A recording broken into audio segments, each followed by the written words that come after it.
নমস্কার বন্ধুরা, মঞ্জু কিচেন হাউজে আপনাদের স্বাগত। আজকের আমি এই বড় বড় সাইজের চিংড়ি মাছ নিয়েছি, একদম পুরো টাটকা চিংড়ি মাছ।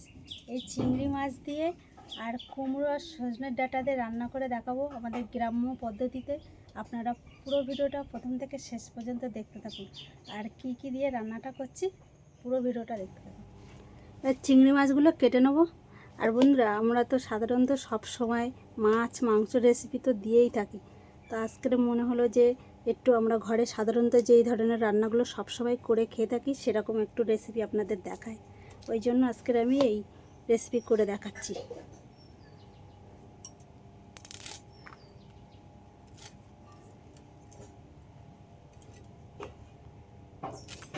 আর এই চিংড়ি মাছের খোসাগুলো ফেলবো না, শুধু এই ভিতর থেকে একটু মাঝখান থেকে একটা খোসা এরকম টেনে নিয়ে এই নোংরাটা বের করে দেবো।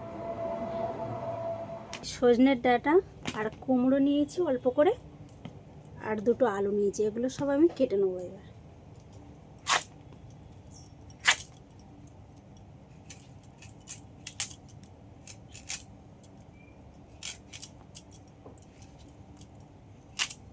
এখনো এই অফ সিজনে সজনের ডাঁটা বাজারে পাওয়া যাচ্ছে, আর সজনের ডাঁটার সাইজগুলো দেখেছেন বন্ধুরা, কত বড় বড় আর মোটা মোটা।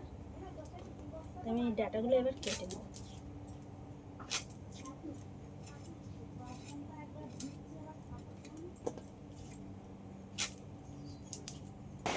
তো জ্বালিয়ে নিয়েছি, কড়াই বসিয়ে দিলাম। আমার ভিডিও বানাতে বানাতে এর মধ্যে বৃষ্টিও চলে এসছে খুব জোরে। যখনই ভিডিও বানাতে আসে তখনই বৃষ্টি আসে। এবার কিছু শুকনো মশলা আমি ভেজে নেবো খালি কড়াই। একটা শুকনো লঙ্কা নিয়েছি, কড়াইয়ের মধ্যে দিয়ে দিচ্ছি।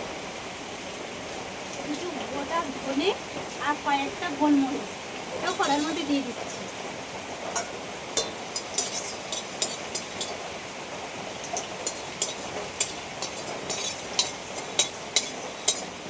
মশলাগুলো একটু হালকা করে ভেজে নিয়েছি, এর মধ্যে কিছু গোটা জিরে দিয়ে দিচ্ছি। সব একসাথে এগুলো একটু ভেজে নিচ্ছি।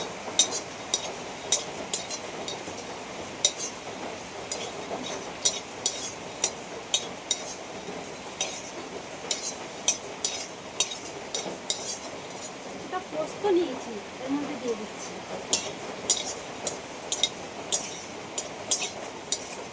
মশলাগুলো তো সব ভাজা হয়ে গেছে, এবার আমি লাগিয়ে দিই। কড়াইতে সরষের তেল দিয়ে দিচ্ছি।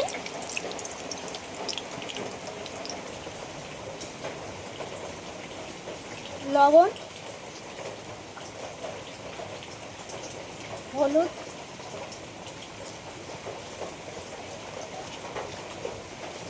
তেলটা গরম হয়ে গেছে, এবার লবণ হলুদ মাখানো চিংড়ি মাছটা ভেজে নেব।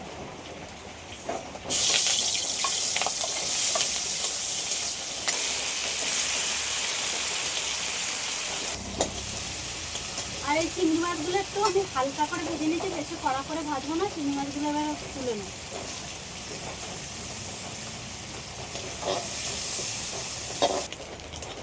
এই চিংড়ি মাছ ভাজার তেলের মধ্যে এবার আমি ফোড়ন করে নেব। তেজপাতা, শুকনো লঙ্কা আর পাঁচফোড়ন।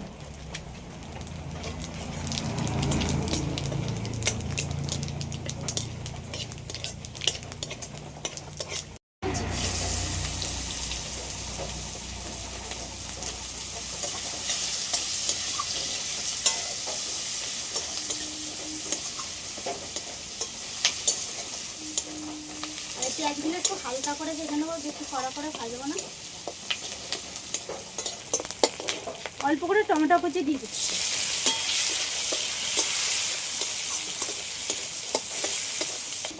একই সাথে স্বাদ অনুযায়ী লবণটা দিয়ে দিচ্ছি।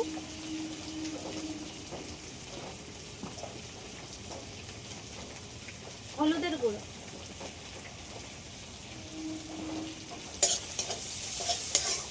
সবগুলো একটু হালকা করে ভেজে নিয়েছি।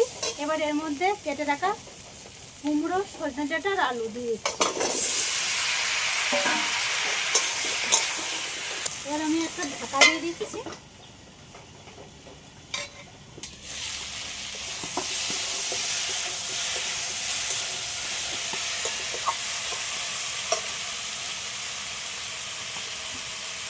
কাঁচা লঙ্কা জিরা দিয়ে দিচ্ছি।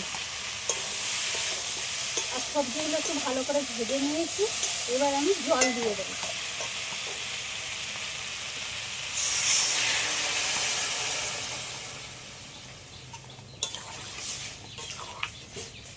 জলটা বেশি দেবো না, অল্প পরিমাণেই দেবো, শুধু সবজিগুলো সিদ্ধ হওয়ার জন্য। ভেজে রাখা মশলাগুলো এবার আমি বেটে নেবো।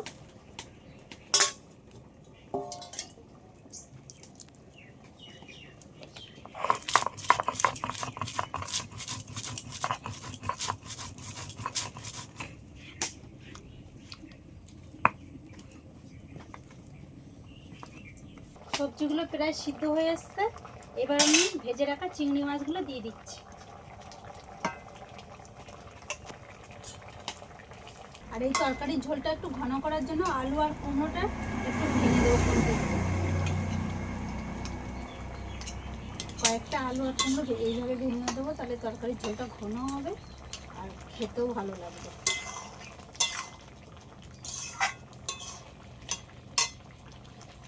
অল্প করে একটু মিষ্টি দিয়ে দিচ্ছি। কুমড়োটা মিষ্টি আছে, তো অল্প করে সামান্য পরিমাণে দিলাম।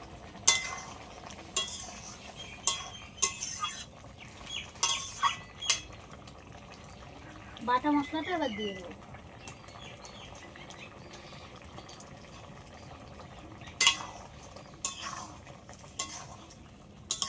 সজনে ডাঁটা দিয়ে আর কুমড়ো দিয়ে চিংড়ি মাছের তরকারি হয়ে গেল। এবার আমি লাগিয়ে নেব।